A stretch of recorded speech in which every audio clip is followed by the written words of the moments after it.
Shalom semua. Selamat bertemu dengan saya dalam acara Bible Study. Kali ini kita akan membahas kitab Bilangan. Tetapi sebelum kita lanjut, jangan lupa untuk menekan tombol like, share, dan subscribe channel ini untuk mendukung channel ini terus berkembang dan supaya kalian mendapat perkembangan yang baru dari channel ini. Saya menunggu kalian beberapa saat untuk menekan tombol subscribe di bawah. Terima kasih yang sudah menekan tombol subscribe. Ayo kita lanjut. Kitab Bilangan. Isi kandungan. Pertama, kita akan melihat pendahuluan, garis besar kitab Bilangan, tujuan kitab Bilangan, ringkasan kitab Bilangan, ciri khas kitab Bilangan, penggenapan dalam perjanjian baru. Mari kita melihat bagian ini satu per satu. Pendahuluan. Penulis kitab Bilangan namanya ialah Musa, sama seperti kitab sebelumnya, bahwa Musa yang menulis. Tema, pengembaraan di padang gurun. Tanggal penulisan diperkirakan lebih dari 1405 sebelum Masehi. Judul kitab ini muncul pertama kali dalam naskah versi Yunani dan Latin dan diambil dari dua sensus kaum pria Israel yang dicatat dalam kitab ini. Akan tetapi, sebagian besar kitab ini mengisahkan pengalaman-pengalaman besar Israel selama mengembara di padang gurun. Oleh kerana itu, di dalam Alkitab Perjanjian Lama, berbahasa Ibrani, kitab ini dikenal dengan nama di padang gurun.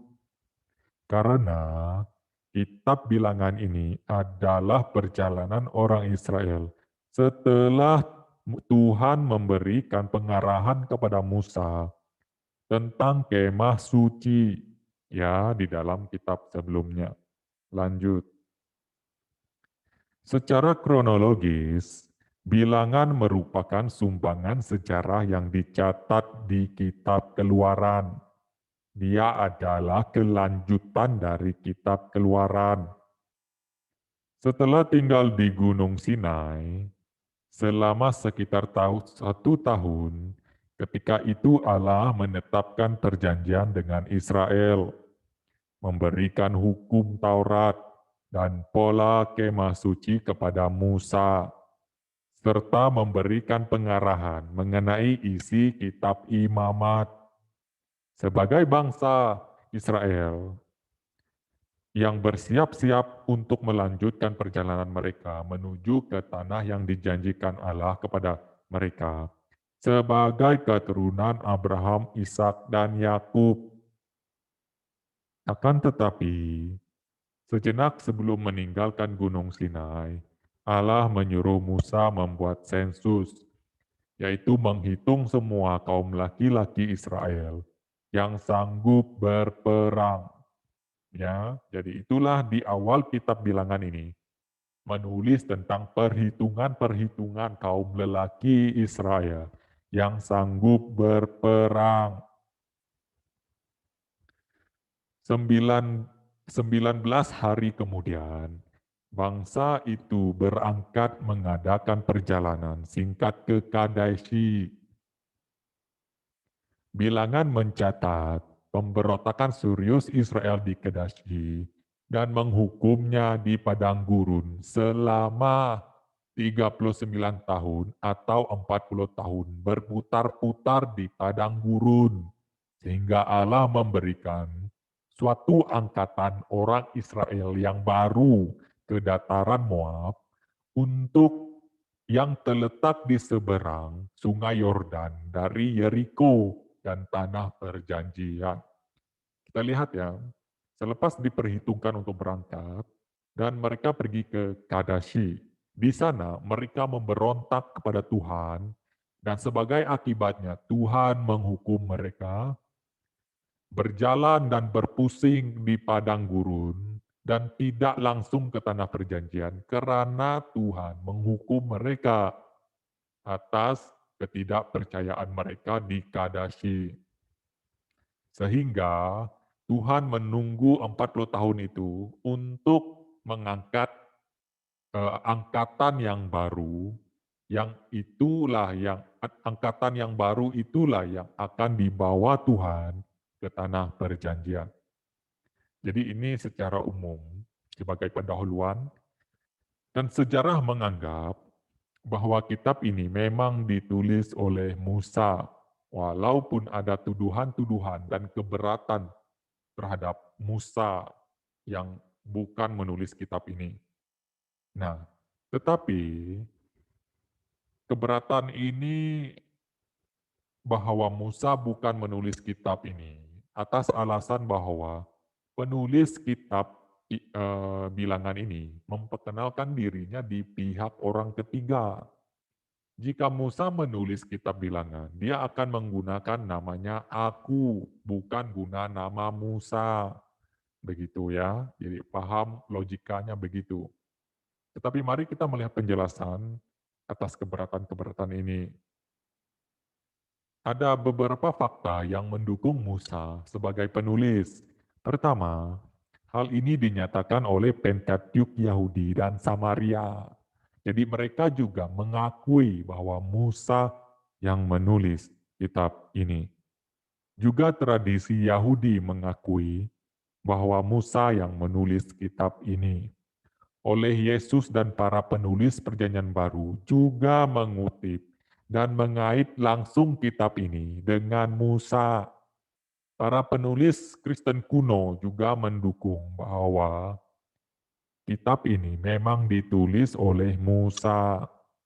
Para cendekiawan konservatif zaman modern dan bukti di dalam kitab itu sendiri juga mengakui bahwa Musa yang menulis kitab ini. Rupanya Musa mencatat dalam buku hariannya sepanjang pengembaraan di padang gurun dan kemudian menyusun isi kitab bilangan dalam bentuk narasi menjelang kematiannya. Ya. Kebiasaan Musa untuk menyebut dirinya dengan kata ganti orang ketiga memang biasa dilakukan dalam tulisan-tulisan kuno. Dan karena itu tidak melemahkan kredibilitasnya sebagai penulis kitab ini. Jadi, penulis kitab Alkitab di dalam bagian ini, yaitu kitab Pentateuch ini, menggunakan nama orang ketiga ataupun memposisikan dirinya di tempat orang ketiga merupakan kebiasaan tulisan-tulisan kuno. Jadi, bukan bermaksud bahwa bukan Musa yang menulis kitab ini. Setakat ini paham ya? Oke, kita lanjut. Garis besar kitab bilangan. Kitab bilangan terdiri dari 3 bahagian.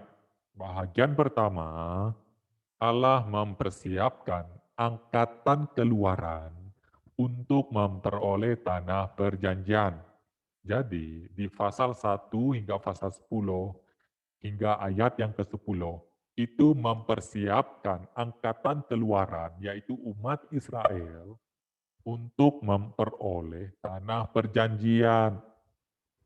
Bahagian kedua, angkatan keluaran kehilangan warisan karena dosa dan ketidakpercayaan mereka. Itulah sebabnya mereka berputar di padang gurun selama 40 tahun atau 39 tahun. Yang ketiga, Allah mempersiapkan angkatan baru untuk menduduki tanah itu. Jadi, Lihat, ini adalah 3 garis besar di dalam kitab Bilangan. Ya, lanjut. Tujuan kitab Bilangan. Bilangan ditulis untuk mengisahkan mengapa Israel tidak langsung masuk ke tanah perjanjian setelah meninggalkan Gunung Sinai. Paham ya? Mengapa mereka tidak langsung masuk? Yaitu karena ketidaktaatan mereka, ketidakpercayaan mereka. Bilangan menggambarkan pimpinan atau tuntutan Tuhan akan iman dari umatnya, balasan dan hukumannya atas pemberontakan, dan bagaimana maksudnya yang berkelanjutan itu akhirnya diwujudkan, yaitu disiplin rohani umatnya. Jadi kita lihat di dalam kitab Bilangan ini, tujuan dia untuk memperkenalkan kepada kita tuntutan Allah mengenai iman umatnya kepadanya dan balasan terhadap hukuman atas pelanggaran kita. Jadi, bahagian ini tidak bermaksud bahwa umat Israel yang tidak masuk ke tanah perjanjian tidak selamat. Ini adalah memperkenalkan kepada kita tentang disiplin rohani ya umatnya. Bagaimana kalau mereka memberontak kepada Allah, Allah akan menghukum. Ini adalah disiplin. Seperti anak kita. Kalau anak kita melakukan kesalahan, akan kita hukum, akan kita pukul. Bukan karena dia bukan anak kita lagi, tapi karena dia ada anak kita. Kita menghukumnya sebagai sarana untuk mendisiplinkan dia. Nah, itu yang terjadi kepada umat Israel. Kalau ini bermaksud bahwa mereka tidak selamat, apakah Musa yang memimpin mereka juga tidak selamat? Karena Musa juga tidak masuk ke tanah perjanjian. Jadi, tujuan dari kitab Bilangan ini juga kepada orang percaya, orang Kristen, bahwa kita dituntut untuk beriman dan percaya, dan jika kita melakukan kesalahan dan tidak taat kepadanya, Tuhan layak memberi hukuman kepada kita sebagai sarana disiplin, ya, memulihkan kita kembali untuk taat kepadanya. Paham ya? Kita lanjut. Ringkasan kitab Bilangan. Amanat utama Bilangan jelas, umat Allah maju terus hanya dengan mempercayai Dia dan janji-janjinya, dan dengan menaati sabdanya. Jadi ini ringkasan keseluruhan dari kitab ini. Yang seterusnya, akan tetapi perjalanan singkat dari Gunung Sinai ke Kadashi menjadi penderitaan dan hukuman selama 40 tahun atau 39 tahun karena ketidakpercayaan mereka. Jadi mereka tidak percaya kepada Tuhan dan mereka dihukum oleh Tuhan sebagai sarana disiplin rohani kepada mereka. Umat itu mulai bersungut-sungut segera setelah meninggalkan Gunung Sinai. Maryam dan Harun menentang Musa. Jadi ini pemberontakan-pemberontakan yang dapat kita lihat dari kitab ini. Israel secara keseluruhan memberontak dengan ketidakpercayaan yang memendal di Kedasi dan menolak masuk ke tanah Kanaan. Jadi Tuhan sudah memberi janji untuk membawa mereka ke tanah perjanjian, tetapi mereka menolak. Jadi bermacam-macam kesalahan orang Israel pada waktu ini. Korah dan banyak orang Lewi membangkang terhadap Musa karena didesak sampai hilang kesabarannya oleh umat Allah yang membangkang itu. Akhirnya Musa berbuat dosa lagi dengan melupakan kejengkelannya dan Israel menyembah Baal. Ya, ini begitu rusak orang Israel pada waktu ini. Pemberontakan demi pemberontakan. Pemberontakan menghasilkan pemberontakan. Ya, sepanjang sepanjang sebahagian besar kitab Bilangan, angkatan keluaran Israel tidak beriman, memberontak dan tidak berterima kasih atas mujizat-mujizat dan pemeliharaan Allah. Jadi mereka lupa akan semuanya itu sehingga mereka tidak percaya. Tidak percaya tersebut melahirkan pemberontakan. Semua orang Israel berusia 20 tahun ke atas di Kadashi, kecuali Yosua dan Kaleb, wafat di padang gurun. Ya, ini termasuk Musa. Akhirnya suatu angkatan baru orang Israel diantar hingga batas timur tanah perjanjian. Jadi di antara Israel hingga batas timur tanah perjanjian itu, angkatan baru ini dipimpin oleh Tuhan. Jadi ciri khas kitab bilangan. Ada 6 ciri utama menandai kitab bilangan. Pertama, bilangan merupakan kitab pengembaraan di padang gurun yang menyatakan dengan jelas mengapa Israel tidak segera menduduki tanah perjanjian setelah meninggalkan Gunung Sinai. Tetapi sebaliknya, harus mengembara tanpa tujuan selama 39 tahun lebih. Ya, diperkirakan 40 tahun. Bilangan merupakan kitab keluhan dan berkali-kali mencatat keluhan ketidakpuasan dan keluhan pahit orang Israel terhadap Allah dan perlakuannya terhadap mereka. Ketiga, kitab ini menunjukkan prinsip bahwa tanpa iman tidak mungkin kita berkenan kepada Allah. Sepanjang kitab ini, kita dapat melihat bahwa umat Allah bergerak maju hanya karena mempercayai Dia dengan iman yang kokoh, mempercayai janji-janjinya, dan bersandar kepada sabdanya sebagai sumber hidup dan pengharapan mereka. Keempat, bilangan dengan jelas sekali menyatakan prinsip bahwa jikalau satu angkatan gagal, Allah akan membangkitkan angkatan lain untuk memenuhi janji-janjinya dan melaksanakan misinya. Sensus sebelum Kadashi dan sensus kemudian di dataran Moab sebelum memasuki Kanaan menyatakan bahwa bukan kekuatan yang tidak memadai dari tentara Israel yang membuat mereka tidak bisa masuk Kanaan di Kadashi, tetapi kekurangan iman dan ketaatan. Perhatikan ini. Yang keenam, bilangan merupakan kitab disiplin ilahi yang menunjukkan bahwa Allah memang mendisiplin dan menghukum umatnya sendiri ketika mereka terus mengeluh dan tidak percaya. Paham ya?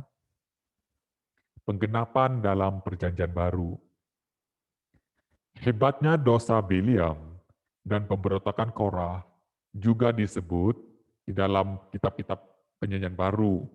Keluhan dan ketidakpercayaan Israel disebut sebagai peringatan bagi orang percaya di bawah perjanjian yang baru. Jadi ini adalah peringatan bagi kita. Dan ini disebut di umat perjanjian baru sebagai disiplin. Yesus mengacu kepada ular tembaga sebagai ilustrasi dirinya yang diangkat sehingga mereka yang percaya kepadanya tidak binasa. Kita ingat ya, ular tembaga itu, siapa yang melihat kepada ular tembaga itu tidak binasa. Itu adalah tipologi untuk Kristus. Ya, siapa yang percaya kepada Kristus, siapa yang melihat kepada Kristus akan memperoleh hidup yang kekal. Juga Kristus dibandingkan dengan batu karang, di mana orang Israel minum air di padang gurun, dan dengan mana surgawi yang mereka makan. Jadi Yesus itu adalah roti hidup, dan Yesus itu adalah batu karang kita yang teguh. Sekian, terima kasih. Berjumpa dalam pertemuan selanjutnya dalam kitab Ulangan. Terima kasih karena sudah menonton channel ini. Saya memohon kalian untuk mendukung channel ini, menekan tombol subscribe. Jika ada cadangan, silakan komen di komentar di bawah untuk memperbaiki channel ini untuk lebih maju dan mantap. Terima kasih ya karena sudah menonton channel ini. Sekali lagi saya memohon kalian untuk mendukung channel ini dengan menekan tombol subscribe. Terima kasih, Tuhan Yesus memberkati.